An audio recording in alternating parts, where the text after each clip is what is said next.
Good morning, everyone. So today we are going to solve the questions on input tax credit. Okay, her concept का question अपन solve करने को यहाँ पर try करेंगे. ठीक है. कौन से questions अपने को करना है? सबसे पहले section number 16 के ऊपर कुछ questions है, वो करेंगे. Then rule number 42 के ऊपर कुछ questions मिलेंगे अपने को, वो करेंगे. Rule number 43 पर questions करेंगे. Okay. Then section number 17 subsection 5 इसके ऊपर मेजर क्वेश्चंस है, वो भी करेंगे. सेक्शन 17 सबसेक्शन 4 बैंकिंग कंपनी, इसके ऊपर एक क्वेश्चन है, वो करना है. सेक्शन 18 के कई सारे क्वेश्चंस हैं जो कि सब कुछ सेम है, सब क्वेश्चन सेम है. इफेक्टिव डेट ऑफ रजिस्ट्रेशन, वहां से आप लोग को 30 दिन के अंदर रजिस्ट्रेशन लेना है, मतलब वो सब जो है ना, लायबिलिटी टर्नओवर क्रॉस हुआ, रजिस्ट्रेशन लो. ओके, तो आपको क्रेडिट मिलेगा, कितना क्रेडिट मिलेगा कंप्यूट करना है. तो all this questions we are going to do. And then last one, that is input tax rate. So basically इतने कॉन्सेप्ट्स पर अपने क्वेश्चन करना है. सेक्शन 16 कौन सा है बताओ तो, बोलो. You can speak. बोलो, सेक्शन 16 क्या था? कंडीशंस थी, याद आ रहा है? Conditions to avail ITC. Yes. Conditions to avail ITC. along with that there was one time limit to avail ITC. okay, time limit भी इसमें अपन ने सीखा, section 16 subsection 4. Rule number 42. Rule number 42, inputs and input service. ठीक है, common inputs and input service का अपॉर्चनमेंट कैसे करना है, वो रूल 42 ने सिखाया. एग्जाम टर्नओवर का जो होगा उसको अपने को हटाना है, माइनस करना. रूल 43, अगर कैपिटल गुड्स आपका यूज हुआ है for exempt plus taxable purpose, okay, then you have to reverse the ITC on capital goods as per rule number 43. Section 17 subsection 5, it speaks about ineligible ITC. Okay, ineligible ITC. Then 17.4 read with rule number 38 was for banking companies, was for banking companies. Clear है? Section 18 circumstances थे, कुछ special circumstances. Okay, तो वो अपन ने देखे, जैसे exempt से taxable में गया, नॉर्मल से कंपोजिशन में, कंपोजिशन से नॉर्मल में. ओके, अनरजिस्टर्ड अब अनरजिस्टर्ड था, अब रजिस्टर्ड हुआ. तो ये सारे चीजें अपन ने सेक्शन 18 में देखी. Okay, so change in nature of supply, nature of supply. Okay, और change in nature of person, दोनों ही अपन ने कवर किया है. Section 20 input service distributor. Okay, ये अपन ने चेक किया. सो बेसिकली क्वेश्चंस इन सब एरियाज पर से आते हैं. सो ये अपने को आज डिस्कशन करना है. Is that clear? चलो.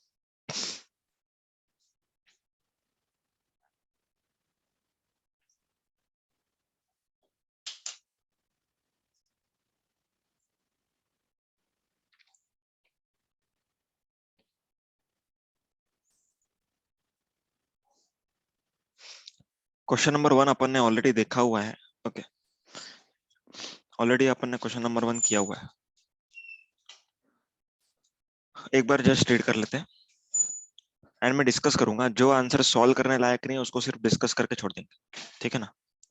Registered supplier of taxable goods supplied goods valued for rupees 1,18,000 inclusive of GST to Badani limited.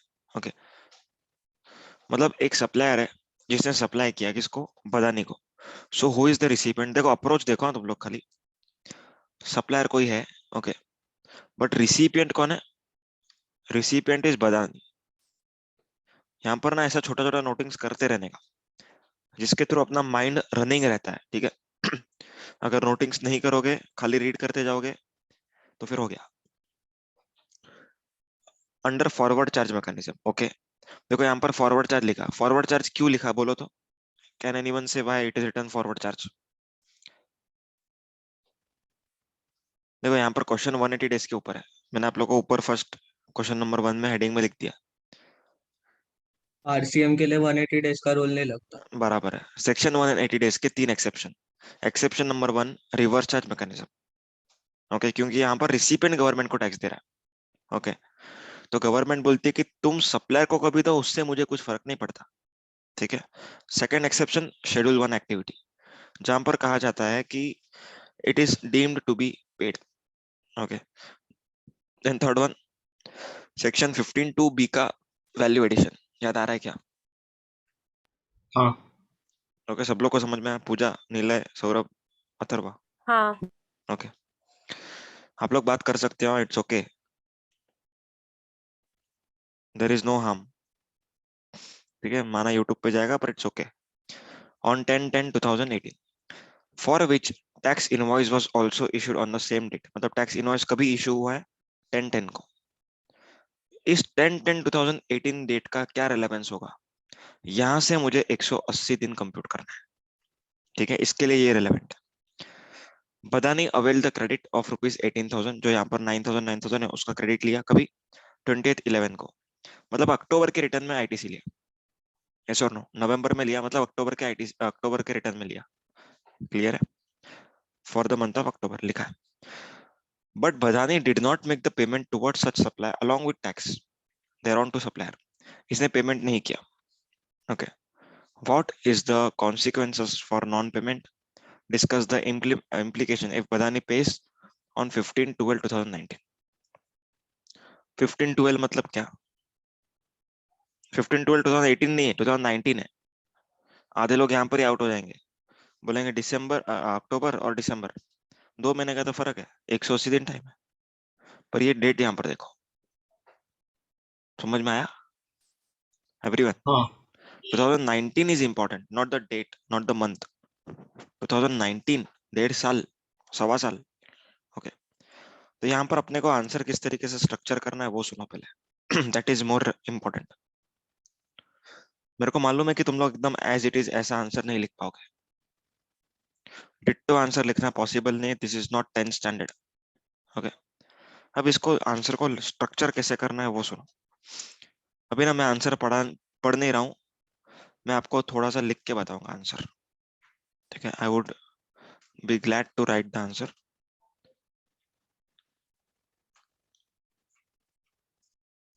क्योंकि यहाँ पर ही तो डिफरेंस है ना, आंसर सबको आ गया, दिमाग में सबके है, लेकिन वो दिमाग में जिसके आंसर है एंड करेक्टर को तक, करेक्टर के दिमाग तक जो पहुंचाएगा, he will be the winner. Okay, चलो अब यहाँ पर मैं लिख रहा हूँ आंसर, सुनो ध्यान से। पहले दिमाग में एक फ्लो रेडी करने का। क्या फ्लो रेडी करने का? ये जो क्वेश्चन था कौन से प्रोविजन से था? सेक्शन 16, इतनी बात पक्की है। ओके, अब तुम लोग को मालूम है तो ठीक है, सेक्शन 16 का प्रोवाइजो 2, बट नहीं मालूम तो ठीक है, सेक्शन 16 लिखेंगे अपन। इसमें कौन से रूल्स लग सकते हैं? Rule number 37। देखो रूल नंबर आपको याद नहीं होगा, मेरे को मालूम है। सो रूल नंबर 37 अपन ने सीखा है, 180 डेज में पेमेंट नहीं किया तो फिर अपने को आईटीसी रिवर्स करने का विथ इंटरेस्ट। इंटरेस्ट कहाँ से कंप्यूट होगा? Date of availment to the date of reversal. याद आ रहा है क्या? Okay.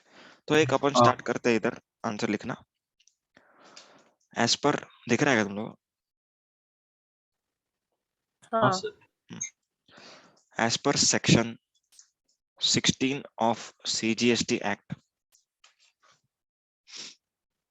ठीक है, ऐसा लिखो, या तो फिर in the light of, in the light of provisions contained in section 16 of CGST act, बराबर। और recipient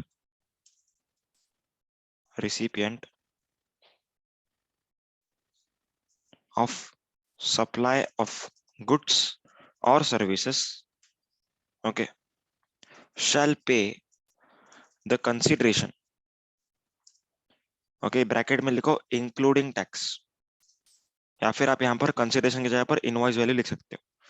shell pay invoice value, invoice value including tax to its supplier within 180 days from date of invoice. समझा? Basic provision clear है?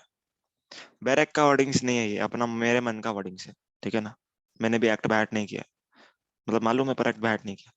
In the light of provision contained in section 16 of CGST, a recipient of supply of goods or services shall pay invoice value to its supplier within 180 days from date of invoice। खत्म? Okay, हाँ, अभी 180 days में payment नहीं किया, उसके पहले अपन 180 days का एक्सेप्शन लिखेंगे। Okay, however, however, such condition is not applicable in below mentioned cases. ठीक है, ए, बोलो ए क्या है? Supplies where tax is payable under reverse charge mechanism, बराबर। B, schedule 1 activities.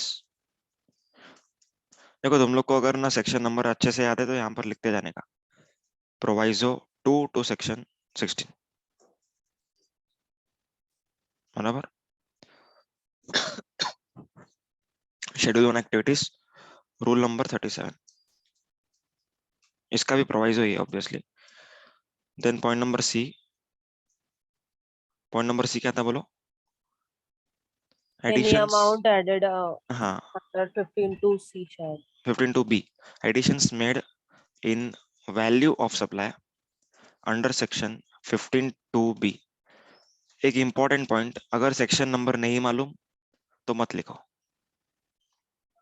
ठीक है? एकदम सेक्शन नंबर नहीं मालूम तो नहीं लिखने का, भूल जाने का। क्यों पता है आप लोग को? क्योंकि जो करेक्टर है वो 10-20 साल का एक्सपीरियंस लेके बैठा है आपका पेपर चेक करने को। आप उसको उसी के घर के सेक्शंस रॉन्ग बोलोगे तो कैसे लगेगा? बराबर कि नहीं? जो वो रोज 100 बार पढ़ता है, जो वो 100 बार पढ़ता है रोज, आप उसी को सेक्शन नंबर रॉन्ग बोलोगे तो उसको माइंड में थोड़ा सा गलत इंप्रेशन पड़ सकता है। सो इट इज बेटर कि आप यहाँ पर सेक्शन ना लिखो, ओके। पर यहाँ पर जब आप सेक्शन नहीं लिखोगे तो 15 टू बी की जगह पे क्या लिखोगे? Any amount incurred by recipient on behalf of supplier shall be added, okay, as per the provisions of value of supply. समझा? okay.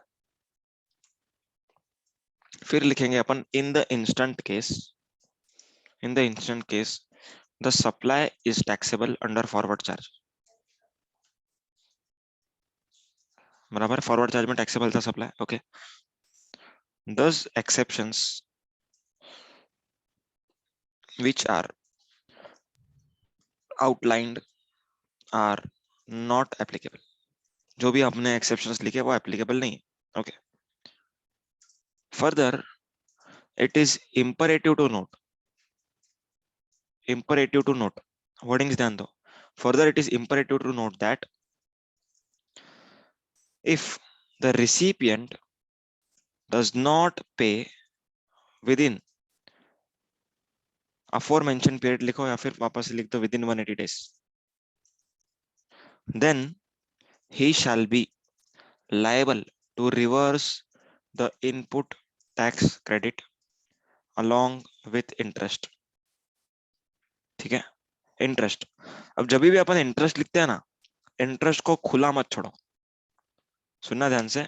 जब भी इंटरेस्ट लिखा, इंटरेस्ट को ऐसे ओपन नहीं छोड़ने का, इंटरेस्ट के बारे में लिखो, interest at the rate 18% from date of availment of ITC till the date of reversal of ITC. Clear है? हो गया सब प्रोविजन की, कुछ बाकी है? 180 डेज के बाद में पेमेंट किया तो रीअवेल सुपर, कर सकते हाँ ये लिखना जरूरी है, ओके। फर्दर मोर, देखो अभी फर्दर मोर लिखा, फर्दर नहीं लिखा, क्यों? क्योंकि इसके पीछे मैंने फर्दर लिखा था, ठीक है? इतना आपको सेंस होना चाहिए राइटिंग का। यहाँ पर फर्दर लिखा तो वापस से फर्दर नहीं आएगा, फर्दर मोर आएगा, फर्दर मोर, ठीक है? सेक्शन मत लिखो, एक ही सेक्शन में सब कुछ है। Furthermore, when the recipient pays such invoice value to the supplier, he shall be he shall be eligible to re-avail the credit on payment of such invoice value, okay, without adhering to, wording समझ में आ रहा है? adhering to, adhering मतलब time limit को comply करते हुए करे बिना, विदाउट adhering to मतलब टाइम लिमिट को कंप्लाई करे बिना आईटीसी ले सकते हैं अपन, रीअवेल कर सकते हैं। क्योंकि तुम लोगों को मालूम है 16(4) में, 16(4) के लिए ये जो 180 डेज का रूल है, दैट इज एक्सेप्शन, है ना? याद आ रहा है क्या तुम लोग को? हाँ बराबर, without adhering to time limit as enshrined in section 16(4) of CGST। नया वर्डिंग्स मिल रहा है, समझ में आ रहा है नया वर्डिंग्स। देखो ये फर्स्ट टाइम में नहीं होगा, इट रिक्वायर्स रिगरस प्रैक्टिस, ठीक है, पर होगा, ना नहीं बोल रहा हूँ, होगा, लेकिन प्रैक्टिस के साथ होगा। हमेशा जब पढ़ो तब नए वर्डिंग्स को हंट करो, नया नया वर्ड्स। अब यहाँ पर कितने सारे नए वर्ड्स आ सकते हैं, ठीक है, तो उस तरीके से लिखो। अभी इंसिडेंट आपने कभी सुना भी नहीं होगा, या सुना होगा तो सोचा नहीं होगा कैसे वापरना चाहिए उसको, तो यहाँ पर ये मैंने सिखाया इधर। ओके, तो इस तरीके से लिखो। देन यहाँ पर अपन एक अभी टेबल बनाएंगे, computation of interest payable by Bhadani, यही नाम था। ओके, अब अपने को टेबल बनाना है। अभी टेबल बनाना एकदम इजी है, उसमें कुछ रॉकेट साइंस नहीं है। टेबल आप लोग यहाँ पर देखो, देखो इसमें कुछ इस तरीके से लिखा है, आप ऐसे भी लिख सकते हो, पर मेरे को मालूम है एग्जाम में ऐसा याद नहीं आएगा आपको, ये मेरा गारंटी है। And you cannot remember the answers, you should know the method to write answer. आप आंसर याद नहीं रख सकते, आंसर कैसे लिखना है ये तो याद रख सकते हो, तो वो तो करना चाहिए ना। The amount of ITC 18,000, date of availment, date of reversal, yes yes right, date of availment, date of reversal. एक सेकंड, यहाँ पर कभी रिवर्सल हो रहा है, यहाँ पर वो पेमेंट कभी कर रहा है। देखो सबसे पहला तो आपको 180 डेज में रिवर्सल करना है। ओके, तो 180 डेज कभी खत्म होगा अपना 20 नवंबर को, डेट ऑफ इनवॉइस से 180 days. Okay, date of invoice क्या था, 10/10, 10/10 से गिनो 180 डेज, नवंबर, दिसंबर, जनवरी, फरवरी, मार्च, अप्रैल। अप्रैल मतलब अप्रैल तक पे नहीं किया, तो अप्रैल के रिटर्न में रिवर्स करने का, और मतलब 20 मई को जो रिटर्न फाइल होगी उसमें अपन रिवर्सल करेंगे, तो यहाँ पर 20 मई में अपन रिवर्सल करेंगे। Answer is 181। देखो ये जो आंसर है ना, ये हमेशा 181 182 के आसपास ही घूमेगा। सबसे पहला रिवर्सल आपको 180 दिन में पे नहीं किया तो करना है, क्लियर। तो ये आंसर आपका 181 180 182 ऐसे ही घूमेगा, ठीक है। तो इसके ऊपर खाली कंप्यूट करना है आपको, date of invoice to date of reversal नहीं करना है, date of availment to date of reversal का इंटरेस्ट कंप्यूट करना है, ठीक है।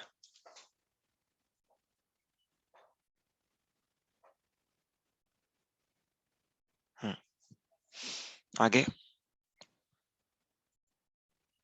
आगे ये लिखा है कि अगर 180 दिन के बाद पेमेंट करता है, जब कभी क्या, 15 दिसंबर को। ओके, तो 15 दिसंबर को रीअवेलमेंट कर सकता है, there is no time limit, यही अपन ने पढ़ लिया। ओके, एंड ट्यूटोरियल नोट में तो लिखा है ये 3 एक्सेप्शन। समझ में आई बात, is it clear.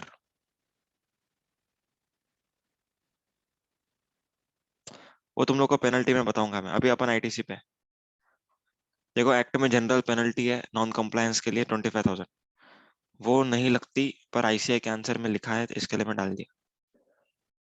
Practically no penalty would be levied, यहाँ पर आईसीआई ने लिखा है कि जनरल पेनल्टी लग सकता है, तो लिख दो, और क्या।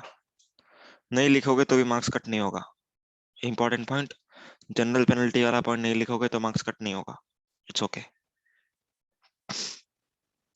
ठीक है। आगे बढ़ सकते हैं, कम ऑन, बढ़ो आगे, बोलो। ओके, हाँ, city light, sorry city light क्या बोल दिया मैंने, city moon limited delivered a machine to Little Superstar Limited in January 2019 under invoice number something something. Okay, dated this and undertook trial runs and calibration of the machine as per requirement of Little Star.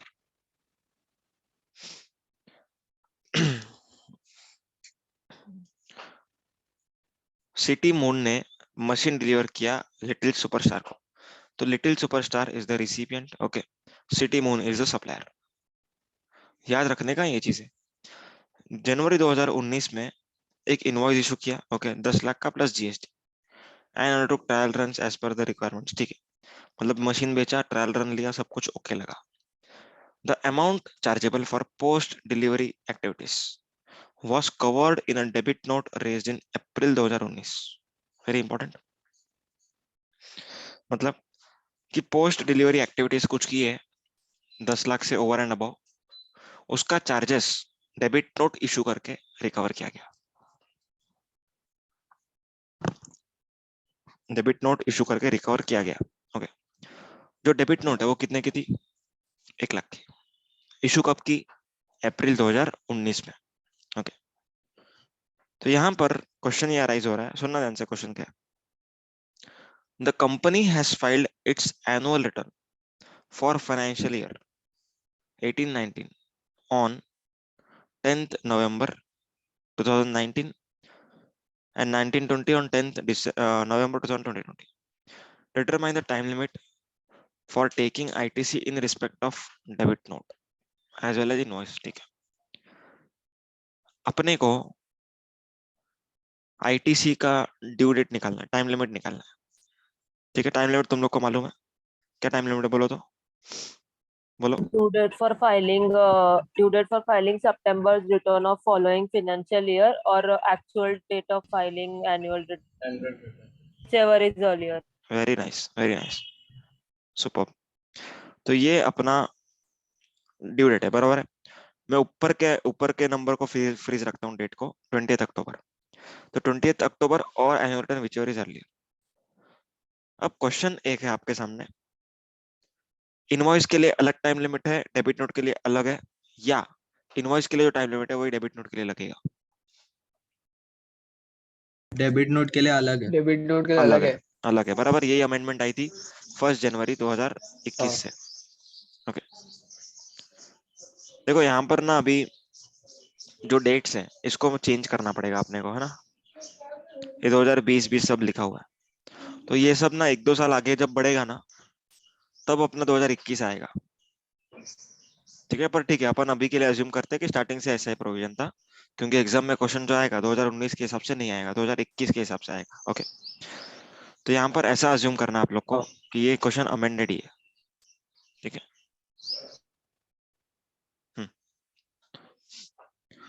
तो invoice के लिए क्या time limit होगा? Invoice date क्या है? 28 जनवरी 2019। 2019 मतलब ये कौन सी बात कर रहे हैं अपन?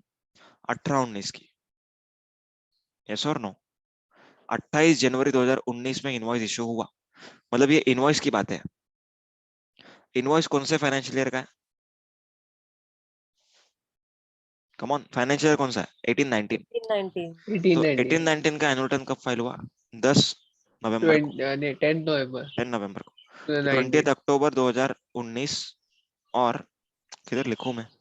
20 अक्टूबर 2019 और 10 नवंबर 2019, विच एवर इज अर्लियर, ठीक है। ये अपना इनवॉइस अर्लियर का हुआ, हाँ, जो भी आएगा। देन डेबिट नोट का अप्रैल 2019 है ना, ये कौन सा फाइनेंशियल ईयर है? 1920. 1920। सो 20 अक्टूबर 1920 2020 और 20 इसका जो डेट है 10 नवंबर 10 2020। नवंबर 10 नहीं 20, 2020। नहीं 10 नवंबर। अच्छा ठीक है, विचेवर इधर ले, समझ में आया क्या? बस वही लिखा है, हाँ and with this some.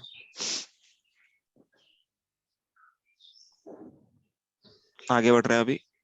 Sir, वो अमेंडमेंट और वो सब मेंशन करना चाहिए एग्जाम में। हाँ हाँ, अमेंडमेंट देखो, अभी ना आपका अटेम्प्ट कौन सा है? नवंबर नवंबर 22 है ना? May. 22। मई 22। आप लोग को नहीं करना मेंशन। अभी वाले अटेम्प्ट जिसका है ना नवंबर 21, वो लोग मेंशन करेंगे। क्यों? क्योंकि इनके अटेम्प्ट के लिए अमेंडमेंट है। आपको अच्छा अगर डेट याद रहता है विद इफेक्ट फ्रॉम 1 जनवरी तो आप लिख सकते हो, नहीं तो जाने दो, डायरेक्टली लिखोगे तो भी चलेगा। ओके। क्योंकि अमेंडमेंट होती है जब वो आती है, हाँ अमेंडमेंट बासी खबर बन जाती है आगे वाले अटेम्प्ट के लिए, तो सब अटेम्प्ट को नहीं लिखते बैठना है, बराबर ना? बराबर। चलो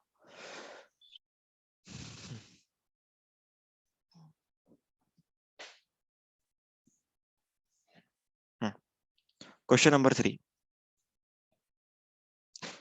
कॉमन आईटीसी के ऊपर क्वेश्चन है। अब अपना ना सेक्शन नंबर 16 के ऊपर क्वेश्चन हो चुका है, ठीक है। Now we are moving ahead with rule number 42, इसके ऊपर अपन आ रहे हैं अभी, ओके। चलो, अ garment factory receives a government order for making uniforms for commando unit, okay. एक गारमेंट की फैक्ट्री है जो यूनिफॉर्म्स बनाती है, उसको गवर्नमेंट ने ऑर्डर दिया, ओके। क्या ऑर्डर दिया? कमांडो का यूनिट बनाने का। This supply is exempt under notification, okay. मतलब कमांडो के लिए अपन कुछ बनाएंगे तो एग्जेम्प्ट, याद रहेगा। मतलब इसमें लिखा है the fabric is separately procured for the supply, fabric को सेपरेटली प्रोक्योर करते हैं, मतलब सोचो ध्यान से, फैब्रिक को सेपरेटली प्रोक्योर करते हैं फॉर दिस सप्लाई, अलग से लेते हैं, मतलब एक्सक्लूसिवली एग्जाम सप्लाई के लिए। समझ में आ रहा है क्या? Yes next, but the thread and lining material कुछ होगा, बराबर। फॉर कॉलर्स, ठीक है, जो कॉलर होते हैं उसके लिए जो लाइनिंग मटेरियल है वो कॉमन है, जो अदर टैक्सेबल के लिए भी यूज होने वाला है, समझा? मतलब दो आइटम्स है यहाँ पर, एक है फैब्रिक एंड दूसरा है थ्रेड एंड लाइनिंग मटेरियल, बराबर। जो फैब्रिक है वो सिर्फ और सिर्फ इस कमांडो यूनिट में यूज होने वाला है, थ्रेड एंड लाइनिंग जो है वो जो अदर टैक्सेबल प्रोडक्ट के लिए यूज हो रहा है वही कमांडो यूनिट के लिए भी यूज होगा, मतलब thread and lining is called as common inputs. I hope you agree, yes बराबर, okay. The turnover exclusive of taxes of other products of factory and exempted uniform is 4 crore and 1 crore respectively, मतलब other products का turnover 4 crore and exempted uniform का turnover 1 crore respectively बोला ना, मतलब other product and uniform respectively, समझा? छोटी छोटी मिस्टेक नहीं करने की, ऐसा मत समझो कि टोटल टर्नओवर 4 करोड़ उसमें से एग्जेम्प्टेड 1 करोड़, टोटल 5 करोड़ उसमें से 4 करोड़ टैक्सेबल, 1 करोड़ एग्जेम्प्ट। समझ में आया क्या? रीडिंग का मिस्टेक्स नहीं होना चाहिए। हाँ हाँ sir. ITC on thread and leaning material, lining material जो भी होगा, procured is 5,000 and 15,000 respectively, okay. अभी अपने को क्या करना है रिस्पेक्टिवली बोल के, थ्रेड भी कॉमन है लाइनिंग भी कॉमन है, तो अपने को तो 20,000 से मतलब है ना, यस और नो? कम ऑन, समझा है क्या? हाँ तो अभी क्या करना है आपको, 20,000 into common ITC, sorry sorry sorry, exam turnover upon total turnover. Exam अपना 1 करोड़ है, टोटल अपना 5 करोड़ है, तो जो भी आंसर आएगा आपका कितना आएगा? 4,000। 4,000। 4,000 इज द 4,000 क्या बोलो तो? 4,000 इनएलिजिबल है। हाँ, 4,000 अपना आईटीसी नहीं मिलेगा, ये हाँ अपने को इनएलिजिबल माइनस करना है। क्या क्या? एग्जाम सप्लाई के लिए। T1 नहीं, D1, T1 होगा ना, T1, हाँ वही बोला। हाँ डोंबिवली हाँ D1, ओके। तो यहाँ पर अपना 4,000 ये अपना D1 है, तो अपने को 16,000 आईटीसी मिलेगा, ओके। समझ में आई बात? एकदम इजी था, पूरा फॉर्मेट बनाने की जरूरत नहीं थी क्योंकि बहुत छोटा सम था, जब बड़ा सम तो होगा तब फॉर्मेट बनाएंगे अपन, ओके। नेक्स्ट, ये कितने मार्क का? ये नहीं, आईसीए का एसएम का क्वेश्चन है, हाँ D1 बराबर है सुब्रमण्यम। ओके। ये तो 4 मार्क को आ सकता है लेकिन इतना छोटा नहीं आएगा, एमसीक्यू में आएगा ये, ओके। नेक्स्ट क्वेश्चन, समझ में आ रहा है तुम लोग को? हाँ। ओके, फास्ट नहीं जा रहा हूँ ना? नहीं सर। ओके, क्वेश्चन नंबर 4, नहीं मैंने भी टी सुना इसके लिए मैंने बोला, ओके। क्वेश्चन नंबर 4 थोड़ा सा अच्छा क्वेश्चन है। X, a manufacturer of roofing sheets, has total ITC of 1,60,000 as on 30th June 2018. He provides following information. अब ना एक भी वर्ड जब अपन पढ़ते हैं ना, एक सेकंड ना, सॉरी, एक भी वर्ड जब अपन पढ़ते हैं ना उसको नोटिंग करो, वो वर्ड का रेलेवेंस क्या होगा वो सोचो। Okay, x a manufacturer of roofing sheets has total ITC, अपने को टोटल आईटीसी दिया है 1,60,000। तो ये इस टोटल आईटीसी का क्या मतलब हो सकता है, क्या अपन इसको डिनोट करते हैं? टी। T, T. बराबर। तो अपने को टी क्वेश्चन में दिया है, he provides the other following information, input tax credit on raw materials is 40,000, मतलब 40,000 रॉ मटेरियल का आईटीसी है। ओके, तो यहाँ पर वो तो टैक्सेबल ही कर रहा है, ऐसा जो अजम्पशन रहेगा अपना। ओके, जब तक स्पेसिफाई नहीं किया। तो ये जो है input tax for raw material, ये किसका पार्ट बन सकता है बोलो? कुछ भी नहीं बोला है ये। T4 T4, समझा? T4 क्यों? क्योंकि रॉ मटेरियल का परचेज है, जबकि आगे कुछ बोला नहीं। पहले आगे पूरा पढ़ लेते हैं अपन, बाद में आते हैं। Input tax rate on harvest caterers in connection with house warming ceremony, गृह प्रवेश पूजा, एलिजिबल है। no पर्सनल है। Personal consumption ineligible. किधर आएगा ये? T1 T2 T3 बोलो, तीनों में ही ऑप्शन T3। है। पक्का? हाँ T1 T3। ना क्या वन चेक नहीं किया क्या? T3 T3 exclusively exempt, sorry non business exclusively exempt and ineligible. ठीक है, T3 मतलब 160 के अंदर ये इंक्लूडेड है, ऐसा अजम्पशन लेकर के माइनस करेंगे। दूसरा अजम्पशन क्या हो सकता है? 1,60,000 में ये है ही नहीं, तो माइनस करेंगे ही नहीं। समझ रहे हैं assumptions? हाँ सर। यहाँ पर आईटीसी बोला है, यहाँ पर एलिजिबल आईटीसी नहीं बोला। अगर एलिजिबल आईटीसी बोला होता तो आप लोग जो भी है इसको अलग से माइनस नहीं करते। ठीक है, चलो। सर ये T1 में ही आएगा ना 10,000 पर्स नॉन बिजनेस है ना पर्सनल एक्सपेंसेस। एक सेकंड, पर्सनल T1 कंजम्पशन नहीं आएगा। जो नॉन बिजनेस है ना ये, हाँ ओके बराबर। इनएलिजिबल मतलब पर्सनल कंजम्पशन का भी इनएलिजिबल होता है, ये उसके घर का है, ये भी पर्सनल कंजम्पशन ही देखने गए तो।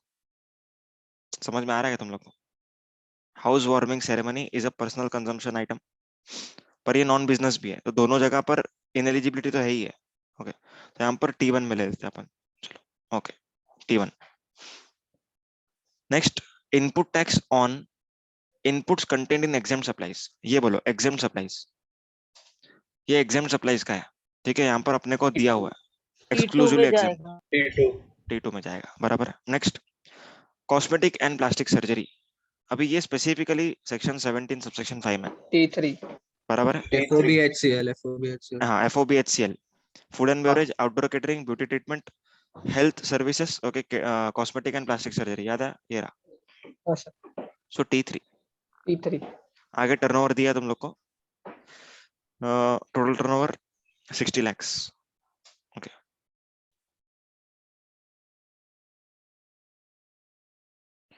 टोटल टर्नओवर इंटर से taxable at the rate 18%, 60 lakhs। Okay, यहाँ पर एग्जाम टर्नओवर का डिटेल 2 lakhs दिया एक सेकंड, कहाँ पे किधर गया?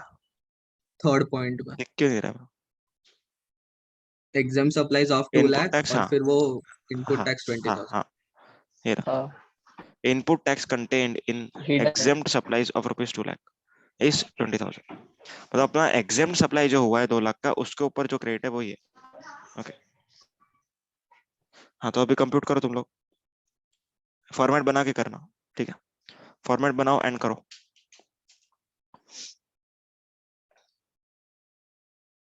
ओरली मत करना। ओके, तो ये सब अभी अपन सॉल्व कर लेते हैं। अब यहाँ पर जो क्वेश्चन है इसमें आपने इस 10,000 को T1 बोला, बराबर है, लेकिन ये T3 में भी आ सकता है, क्योंकि नॉन बिजनेस मतलब personal consumption. Okay, so personal consumption can be part of your ineligible ITC. समझ में आई बात? तो यहाँ पर आपको एक अप्रोप्रिएट नोट लिखना है, we are assuming that it is exclusively non business, या फिर अपने को लिखना है कि it is for personal consumption thus disallowed. तो यहाँ पर मेरे हिसाब से आप इसको T3 में लोगे तो ज्यादा बेटर रहेगा। T1 के देखो आंसर सेम आएगा, at the end answer would be same. Okay, पर आपको T1 में दैट इज नॉन बिजनेस में तभी ही लेना है जब क्वेश्चन में स्पेसिफिकली लिखेगा कि it is non business. Question में उसको बोलने दो नॉन बिजनेस है क्या, ओके। अदरवाइज आप लोग उसको समझो बिजनेस पर्पस है, लेकिन ये इनएलिजिबल है। हाउस वार्मिंग सेरेमनी देखने के तो नॉन बिजनेस ही है, अपना बिजनेस का खर्चा नहीं है, ओके। यहाँ पर आईसीआई के क्वेश्चन में इसको T3 में लिया गया, ओके। चलो सॉल्व कर लेते हैं। पहले फॉर्मेट बना लो, T minus T1 minus T2 minus T3। T कितना है 1,60,000, ओके। इसमें से T1 अभी के लिए अपन कुछ अज्यूम नहीं करते, इसको इनएलिजिबल समझते हैं। T2 T2 कितना है 20,000. हम्म 20,000. 20,000। T2 is 20,000। T3 T3 40,000. 40,000। ये 40. 10,000 है, ओके। एंड ये 30,000, दोनों का टोटल 40,000। सो नेट करोगे तो कितना आएगा, 1 माइनस lakh. करना अभी, हाँ 1 100, लाख है। 1 lakh. अभी इसमें से अपने को क्या, इसका नाम क्या होगा C1। C1. अभी इसमें से T4 माइनस करना है अपने को, T4 कितना होगा 40,000. 40,000। तो बचा कितना ITC 60,000। 60,000 is your C2। समझ में आया, क्लियर है। हाँ. अब C2 में से अपने को D1 माइनस करने का। अब D1 कितना है, exam turnover upon total turnover into common ITC 60,000। सो अपना ये जो एग्जाम टर्नओवर है ये 2 लाख रुपए, ये यहाँ पर लिखा हुआ है।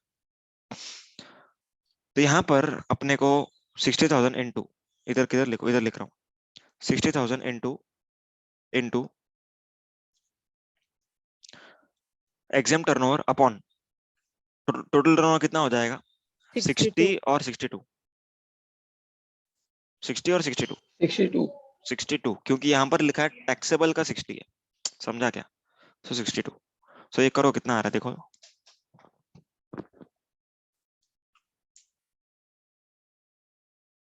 1935. 1935. 1935, ओके।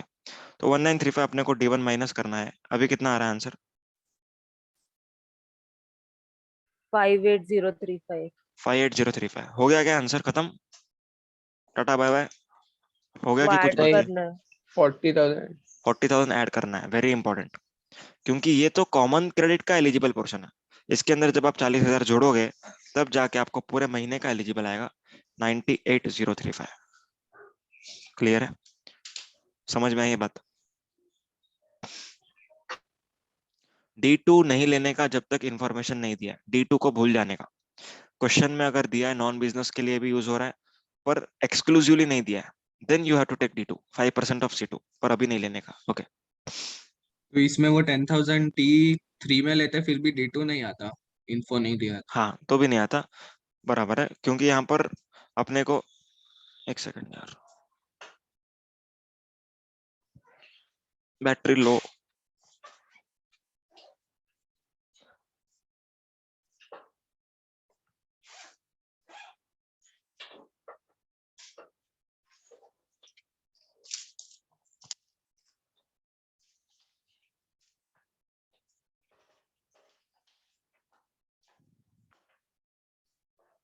हाँ तो भी नहीं आता वो, क्योंकि अपने को एक्सक्लूसिव अपना कॉमन नॉन बिजनेस है कि नहीं वो अपने को देखना पड़ेगा, ओके। अगर ऐसा कुछ नहीं दिया है तो फिर उसको इग्नोर ही करना है, ठीक है। आगे बढ़ू, देखो क्वेश्चन नंबर 5 अपन ने ऑलरेडी सॉल्व किया है, तो ये अपन डिस्कस नहीं कर रहे। इसमें पूजा वगैरह सब एक्सपर्ट है, ओके। पूजा ने तो खुद ने आंसर निकाला था, सब लोगों ने निकाला था ऐसा, ओके। ये सब रीड करो,